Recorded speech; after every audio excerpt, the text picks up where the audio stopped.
News Kannada ವಾಹಿನಿಗೆ ಸ್ವಾಗತ.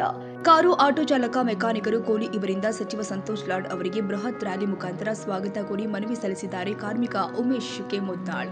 ಯಾದಗಿರಿ ಜಿಲ್ಲೆಗೆ ಪ್ರಥಮ ಬಾರಿಗೆ ಆಗಮಿಸಿದ ಕಾರ್ಮಿಕ ಸಚಿವ ಸಂತೋಷ್ ಲಾಡ್ ಅವರಿಗೆ ಅಖಿಲ ಭಾರತೀಯ ಕೋಲಿ ಸಮಾಜದ ರಾಜ್ಯ ಸಂಘಟನಾ ಕಾರ್ಯದರ್ಶಿ ಉಮೇಶ್ ಮುದ್ನಾಳ್ ಅವರು ಕಾರ್ಮಿಕರ ಜ್ವಲಂತ ಸಮಸ್ಯೆ ಪರಿಹರಿಸುವಂತೆ ಮನವಿ ಸಲ್ಲಿಸಿದ್ದಾರೆ. ಅಖಿಲ ಭಾರತ ಕೋಲಿ ಸಮಾಜ ರಾಜ್ಯ ಘಟಕ ಗಿರಿನಾಡು ಟ್ಯಾಕ್ಸಿ ಕಾರು ಚಾಲಕರ ಜಿಲ್ಲಾ ಘಟಕ ಯಾದಗಿರಿ, ಕರ್ನಾಟಕ ರಾಜ್ಯ ಚಾಲಕರ ಪರಿಷತ್ ಯಾದಗಿರಿ ತಾಲೂಕು ಗ್ಯಾರೇಜ್ ಮಾಲೀಕರು ಮತ್ತು ಮೆಕ್ಯಾನಿಕರ ಕ್ಷೇಮಾಭಿವೃದ್ಧಿ ಸಂಘ ಇವರ ಸಂಯುಕ್ತ ಆಶ್ರಯದಲ್ಲಿ ಜಿಲ್ಲೆಯ ಕಾರ್ಮಿಕರು ಜ್ವಲಂತ ಸಮಸ್ಯೆಗಳನ್ನು ಈಡೇರಿಸುವುದಕ್ಕಾಗಿ ಇಂದು ಜಿಲ್ಲೆಗೆ ಪ್ರಥಮ ಬಾರಿಗೆ ಆಗಮಿಸ್ತಾ ಇರುವ ಕಾರ್ಮಿಕ ಸಚಿವರಿಗೆ ಪ್ರವಾಸಿ ಮಂದಿರ ಗಂಜಿದಿಂದ ಸುಭಾಷ್ ಸರ್ಕಲ್ ವರೆಗೆ ಎಲ್ಲಾ ಸಂಘಟನೆಗಳ ಸಂಯುಕ್ತ ಆಶ್ರಯದಲ್ಲಿ ಬೈಕ್, ಲಘು ವಾಹನ, ಆಟೋಗಳ ಮುಖಾಂತರ ಬೃಹತ್ ರ್ಯಾಲಿ ಮೂಲಕ ಅದ್ದೂರಿ ಸ್ವಾಗತ ಕೋರಿ ಮನವಿ ಸಲ್ಲಿಸಲಾಗಿದೆ. ಯಾದಗಿರಿ ಜಿಲ್ಲಾ ಕೇಂದ್ರವಾಗಿ 15 ವರ್ಷ ಗತಿಸಿದ್ರೂ ಕೂಡ ಆಟೋ ನಗರ ಆಗಿರುವುದಿಲ್ಲ.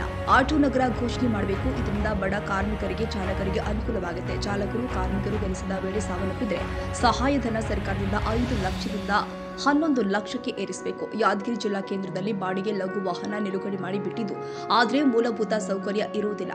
ವಿಶೇಷ ಮೂಲಭೂತ ಸೌಕರ್ಯ ಒದಗಿಸಬೇಕು. ಚಾಲಕರಿಗೆ ಬ್ಯಾಡ್ಜ್, ಲೈಸೆನ್ಸ್ ಮಾಡಲು ಮುಂದಾಗಬೇಕು. ಎಲ್ಲ ಕಾರ್ಮಿಕರಿಗೆ, ಚಾಲಕರಿಗೆ ಸಂಬಂಧಪಟ್ಟ ಉಪಕರಣಗಳ ಕಿಟ್ ಅನ್ನು ಹೆಚ್ಚಿಸಬೇಕು. ಪ್ರತಿ ವರ್ಷ ಕಾರ್ಮಿಕರಿಗೆ ಫಸ್ಟ್ ಏಡ್ ಕಿಟ್ಸ್, ಡ್ರೆಸ್ ಕಡ್ಡಾಯವಾಗಿ ಕೊಡುವ ಕೆಲಸ ಮಾಡಬೇಕು. ಪ್ರತಿ ವರ್ಷ ಸಾರ್ವಜನಿಕರಿಗಾಗಿ ಉತ್ತಮ ಸೇವೆ ಸಲ್ಲಿಸುವ ಚಾಲಕರು ಮತ್ತು ಕಾರ್ಮಿಕರನ್ನ ಗುರುತಿಸಿ ಬಹುಮಾನ ಕೊಡುವುದನ್ನು ಪ್ರಾರಂಭಿಸಬೇಕು. ಇದರಿಂದ ಆತ್ಮಸ್ಥೈರ್ಯ ತುಂಬಿದಂತಾಗುತ್ತೆ. ಚಾಲಕರಿಗೆ ಪ್ರತಿ ವರ್ಷ PMAGP ನಿಗಮ ಮಂಡಳಿಗಳಿಂದ ಲಘು ವಾಹನ ಆಟೋಗಳಿಗೆ ರಿಯಾಯಿತಿ ದರದಲ್ಲಿ ಸಾಲ ಕೊಡುವ ವ್ಯವಸ್ಥೆ ಮರು ಪ್ರಾರಂಭಿಸಬೇಕು. ಚಾಲಕರ ಮಕ್ಕಳಿಗೆ 8ನೇ ತರಗತಿಯಿಂದ ಸ್ಕಾಲರ್ಶಿಪ್ ನೀಡಲಾಗ್ತಾ ಇದೆ. ಆದರೆ 1ನೇ ತರಗತಿಯಿಂದ ಮಕ್ಕಳಿಗೆ ಈ ವ್ಯವಸ್ಥೆ ಮಾಡಿದ್ರೆ ಅನುಕೂಲವಾಗುತ್ತೆ. ಚಾಲಕರಿಗೆ, ಕಾರ್ಮಿಕರಿಗೆ ರಸ್ತೆ ಅಪಘಾತವಾದರೆ ಸರ್ಕಾರದಿಂದ ಎಲ್ಲಾ ರೀತಿಯ ಚಿಕಿತ್ಸೆ ಕೊಡಿಸುವ ವ್ಯವಸ್ಥೆ ಮಾಡಬೇಕು. ಯಾದಗಿರಿ ಜಿಲ್ಲೆಯಿಂದ ಮುಂಬೈ, ಬೆಂಗಳೂರು ಮಹಾನಗರಗಳಿಗೆ ಗುಳೆ ಹೋಗಿರುವ ಕಾರ್ಮಿಕರಿಗೆ ಕಷ್ಟ ಕಾಲದಲ್ಲಿ ಸಹಾಯವಾಣಿ ಕೇಂದ್ರ ಪ್ರಾರಂಭಿಸಬೇಕು. ಆಯಾ ಕಾರ್ಮಿಕರು ಕೆಲಸ ಮಾಡುವ ಸ್ಥಳದಲ್ಲಿಯೇ ಅವರ ಮಕ್ಕಳನ್ನ ಶಾಲೆಗೆ ಸೇರಿಸುವ ಕೆಲಸ ಮಾಡಬೇಕು.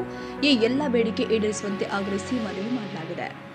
ಇನ್ನು ಈ ಸಂದರ್ಭದಲ್ಲಿ ಗಿರಿನಾಡು ಟ್ಯಾಕ್ಸಿ ಕಾರು ಚಾಲಕರ ಸಂಘದ ಜಿಲ್ಲಾಧ್ಯಕ್ಷರು ಆದ ಬಸವರಾಜ್ ಇಟಕಿ, ಕರ್ನಾಟಕ ರಾಜ್ಯ ಚಾಲಕರ ಪರಿಷತ್ ಆಟೋ ಚಾಲಕರ ಸಂಘದ ಅಧ್ಯಕ್ಷರು ಆದ ಲಕ್ಷ್ಮಣ್ ಚೌಹಾಣ್, ಯಾದಗಿರಿ ತಾಲೂಕು ಗ್ಯಾರೇಜ್ ಮಾಲೀಕರು ಮತ್ತು ಕ್ಷೇಮಾಭಿವೃದ್ಧಿ ಸಂಘದ ತಾಲೂಕು ಅಧ್ಯಕ್ಷರು ಆದ ಶರಣಪ್ಪ ಕೌಳೂರು ಆಗ ಎಲ್ಲ ಸಂಘದ ಪದಾಧಿಕಾರಿಗಳು ಸಂಯುಕ್ತ ಆಶ್ರಯದಲ್ಲಿ ಮನವಿ ಸಲ್ಲಿಸಲಾಗಿದೆ.